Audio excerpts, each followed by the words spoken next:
Hello အားလုံးပဲမင်္ဂလာပါရှင်အငုံဒီ vlog လေးကတော့မော်လမြိုင်ကပြန်လာတဲ့အချိန်မှာဝါပြီးပြေးလာတဲ့အကြောင်းရင်းကဘာလဲဆိုတာသိရမယ် vlog လေးပဲဖြစ်ပါတယ်ဒါကတော့အငုံတို့အမျိုးအိမ်မှာပေါ့နော်ရောက်ချင်းနေ့မှာတင်ချက်ပေးထားတာလေမုံဟင်းကပြီးရင်ဒီမှာသူတို့မော်လမြိုင်မှာချက်စားလေးရှိတဲ့ဟင်းနေယူရငပိတောင်းနေတကယ်အငုံအကြိုက်တွေဒီပဲချက်ပေးထားတာပေါ့နော်အငုံကလေစားသုံးတဲ့ပတ်သက်ရင်လောဘကြီးရယ်စားကျင်တဲ့ဟာတွေကလည်းများတယ်ပေါ့နော်အဲ့ဒီမုံဟင်းကတစ်မျိုးနဲ့ထင်မပြီးဘူးသူချက်ထားတဲ့ဟင်းတွေရောထမင်းတွေရောအကုန်စားတာအခုမုံဟင်းကလည်းကြည့်ဘယ်သူထည့်ထားမှမသိဘူးမုံဘက်တွေအများကြီးနဲ့အဲ့ဒါကိုလည်းတပွဲစားမယ်ပြီးရင်လည်းချက်ထားတဲ့ဟင်းတွေနဲ့လည်းစားမယ်ပေါ့နော်ပုံမှန်ဆိုရင်တော့အငုံတွေ့နေရမော်လမြိုင်ကလူတွေမွေးငါးစားရင်အသီးနှံနီးအဲ့လိုခရမ်းညင်သီးတွေပဲပင်ပေါက်တွေတည်ရမလားအရွက်တွေအကုန်စုံထည့်ပြီးလက်နဲ့လေးရှယ်ကြိတ်တာသူတို့စားပြတာတွေကလုံးဝတော့စားကျင်စရာကြီးတွေနော်အငုံကတော့အဲ့လိုမျိုးမစားဖြစ်ခဲ့ဘူးပေါ့နော်ဒီဗမာမွေးငါးနဲ့ပြောမယ်ဆိုငုံတို့မန်းလေးမာတို့ရန်ကုန်မာတို့ချက်တဲ့မွေးငါးတွေကကြတော့ပဲမုံနေနဲ့အဲ့လိုမျိုးတုံးထားတဲ့အတွက်ဟင်းရည်လေးကပြစ်ကလေးနဲ့တမျိုးလေးပေါ့နော်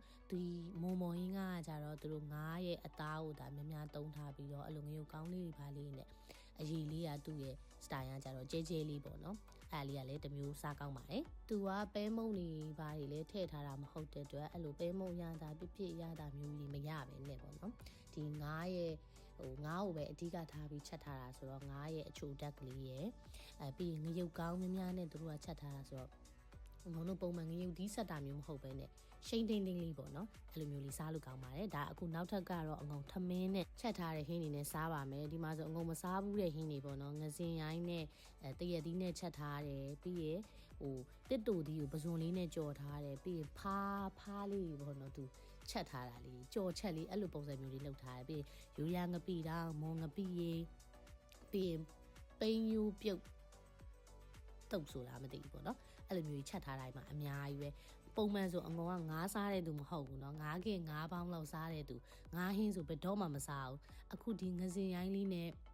မလေးအခုပြောရင်းနဲ့တော့ပြန်ပြီးစားခြင်းတယ်အဲ့တရက်သီးလေးနဲ့ချက်ထားတာလေးတော်ကောင်းတယ်အဲ့ဒါအောင်မှလေရိုးရငပိတောင်းရဲ့အချိုဆက်လေးနဲ့ရောစားတယ်လုံးဝအဲ့ဒီအရသာအခုချိန်ထိကိုပါဇက်သေးဆွဲတယ်အငုံအရမ်းကြိုက်တာအဲ့ငစင်ရိုင်းနဲ့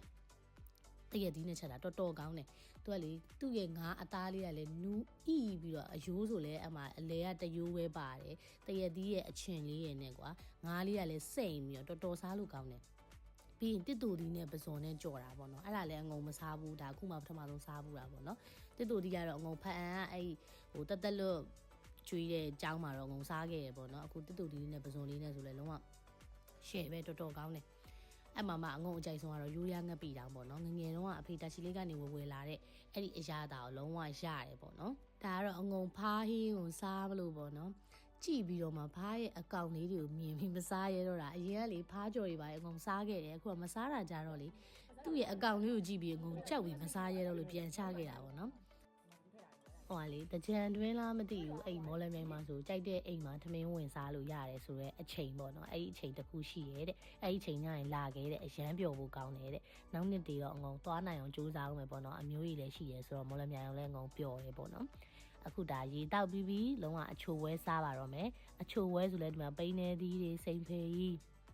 တာကူပြင်းပြီးရင်အမတရက်သီးပေါ့နော်တရက်သီးကိုလုံးဝအနှစ်ဆက်ထားတာနော်အိမ်မှာကိုယ်တိုင်လုပ်ပြီးဆက်ထားတာတဲ့အရန်ကောင်းတယ်ဆွေမျိုးပါမေ့သွားမယ်ပေါ့နော်စိန်ဖေးကြီးဆိုလို့ဒီရှေ့ဆုံးမှာချထားတဲ့ပကံအခုငုံကင်လိုက်တဲ့ပကံအဲ့ဒါအငုံတို့မန္တလေးမှာတော့စိန်ဖေးကြီးလို့ခေါ်တယ်ရန်ကုန်မှာကတော့ရွှေထမင်းလို့ခေါ်တယ်ပေါ့နော်ရန်ကုန်ရောက်ချင်းတော့လေအငုံဈေးတစ်ခုမှာပေါ့နော်အဲ့ဒါစားချင်လို့ဆိုစိန်ဖေးကြီးရှိလားလို့မေးတဲ့ချိန်မှာ तू ကစိန်ဖေးကြီးတော့မရှိဘူးလေစိန်မေးကြီးပဲရှိတယ်ဆိုပြီးတော့စတော့ခံရသေးရပေါ့နော်ရန်ကုန်ကလူတွေကဒါကိုရွှေထမင်းလို့ခေါ်ကြတယ်အငုံတို့မန်းလေးမှာတော့ဒါစိန်ဖေးကြီးလို့ခေါ်တာပေါ့နော်တရက်သီးနဲ့လေအဲ့ဒီအနှစ်နဲ့တိုးစားတာအရန်ကောင်းတယ်လုံးဝတရက်သီးအနှစ်ကလေယူရီးယားချင်မောင်းဆိုင်ဒီမှာစားရတယ်လို့ကွယ်အဲ့လိုချိုဆက်ကလေးတော်လေးကောင်းတယ်